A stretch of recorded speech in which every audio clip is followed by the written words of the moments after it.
De retour sur le plateau de Tilt, bienvenue à ceux qui nous rejoignent et bienvenue à vous, Frédéric Morin. Vous êtes le directeur de l'Hectare et justement, est-ce que quelqu'un ici connaît cette salle de l'Hectare, cette scène?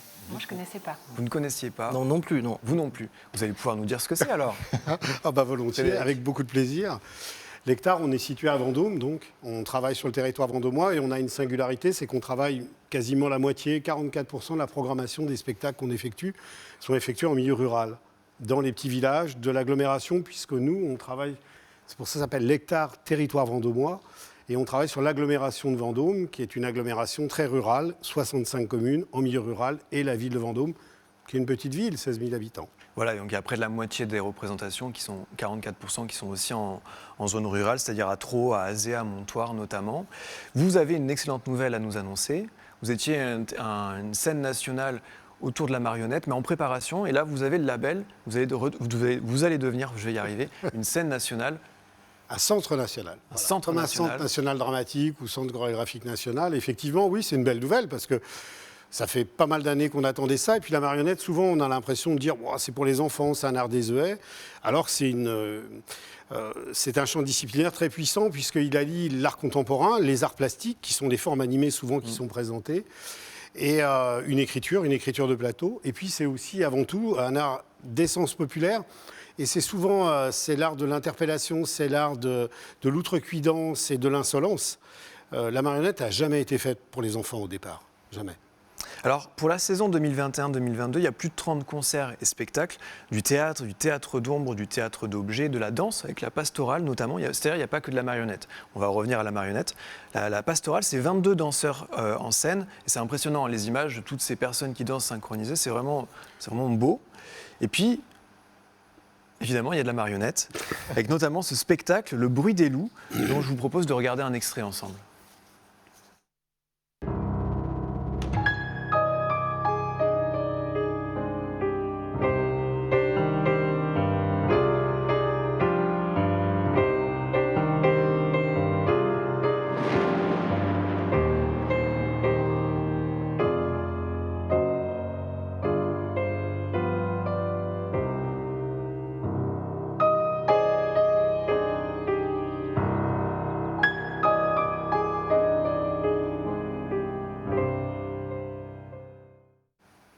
Le bruit des loups, c'est dans quelques temps, c'est les 5 et 6 mars prochains. C'est un spectacle qui lie marionnette et magie nouvelle. Qu'est-ce que c'est que la magie nouvelle?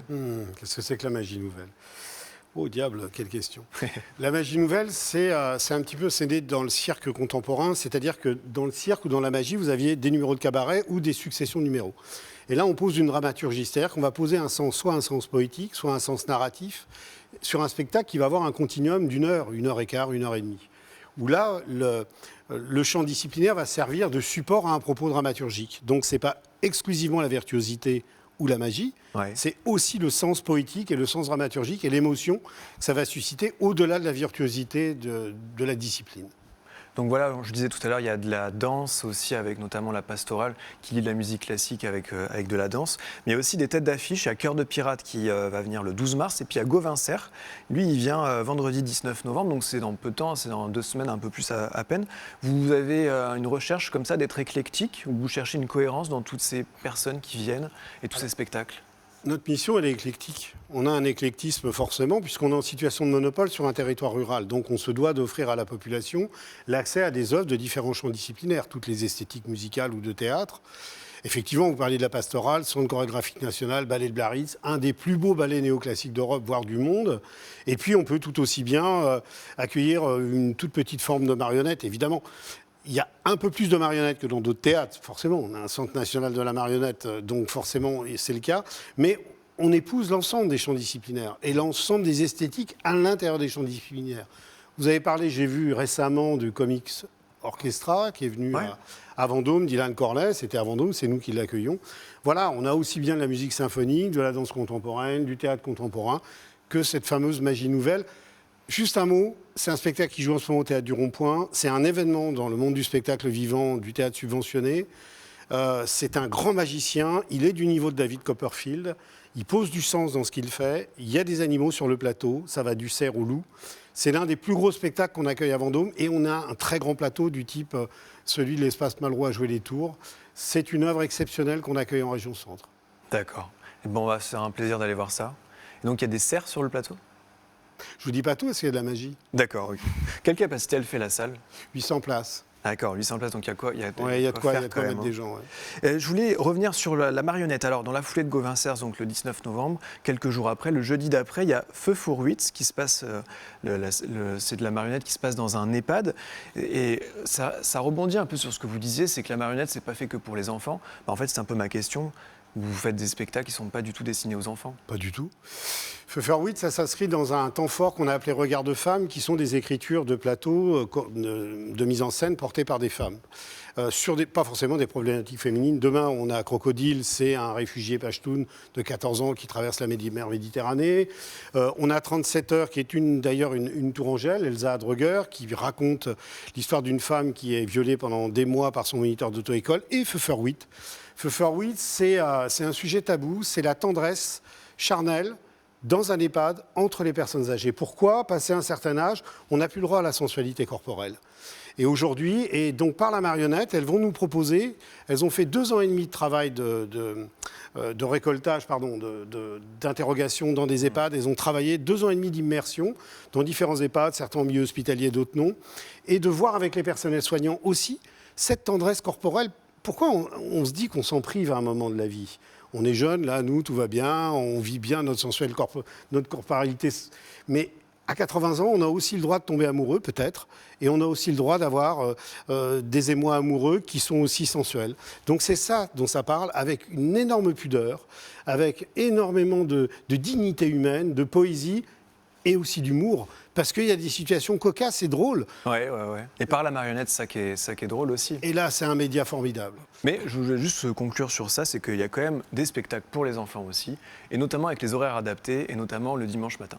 Dimanche matin, Ride, un magnifique spectacle sur la matière. On travaille le dimanche matin pour les tout petits, les enfants de 2 ans à 6 ans, parce qu'on a cherché quand est-ce qu'ils pouvaient venir au théâtre avec leurs parents. Et c'est pas gagné. Ouais. Quand, je sais pas, vous êtes peut-être une jeune mère de famille, mais moi, quand j'étais à 16 heures, ils font la sieste. Après, ils sont un peu gaspillés, ils sont un peu énervés, c'est l'heure du bain.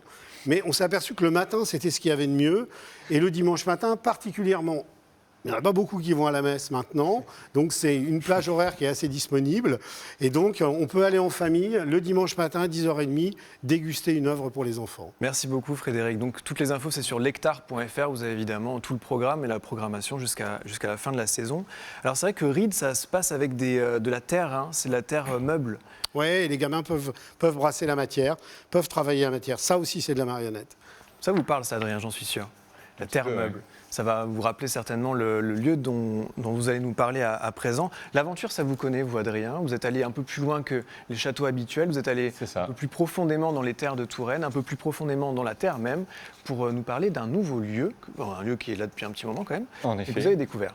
Eh bien oui, alors je vous emmène aujourd'hui dans une église, alors pas pour la messe du coup, mais pour vous faire découvrir un trésor que j'ai eu la chance de découvrir du coup ce samedi. Je vous emmène donc à l'église Saint-Nicolas de Tavan, qui se situe entre l'île Bouchard et Chinon, pour du coup vous faire découvrir une église alors qui daterait du XIe siècle, parce qu'en fait, au final, aucune archive ou aucune trace historique ne permet de dater cette église, ni le trésor que je vais vous présenter après. D'extérieur, cette église ressemble à une église romane traditionnelle. On peut remarquer quelques modifications au niveau des contreforts et un beau portail qui est extrêmement bien sculpté. Mais comme une église assez épaisse, assez trapue. Une église romane typique, hein, clairement, avec des contreforts en effet imposants.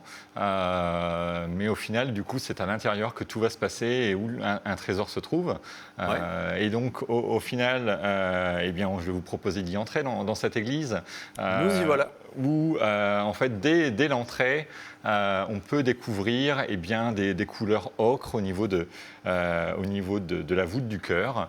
En s'approchant un peu plus près, on constate de très belles fresques monumentales qui sont extrêmement bien conservés et qui représentent pour la scène principale le Christ en majesté entouré de 4 disciples, de 4 évangélistes, pardon.